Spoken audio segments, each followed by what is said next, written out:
Gifted and Talented Education by Heather Leibel.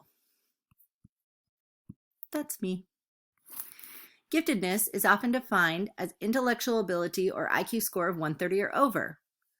Not all gifted students excel in academics. Some are highly creative, artistic, musical, or natural-born leaders.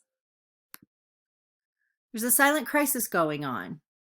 As many as 10% of our students can be classified as gifted, but only 40% of teachers in our country have any formal training on gifted students. That's less than half.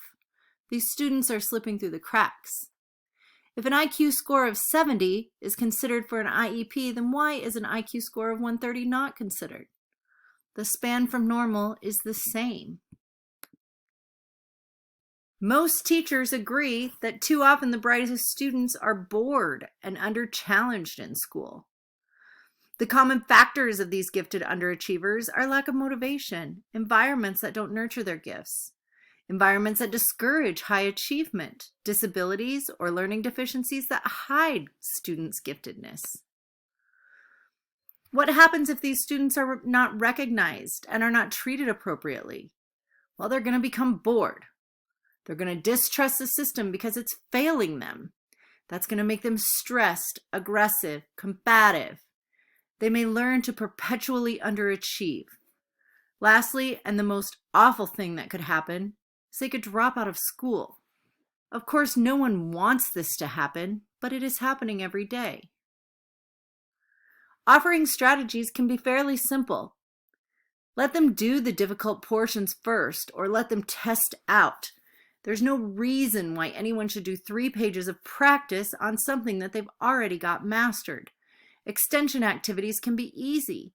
Writing a paper, doing extra research on something that they like that's related, or projects are a few simple extension activities. And don't forget to follow their interests. Extension activities should be something that they enjoy, that they learn from. Allow them for some choices. Allowing gifted students to work together to create things is advantageous. Avoid the common mistakes of always making them help the weaker students. It can get old to them quickly.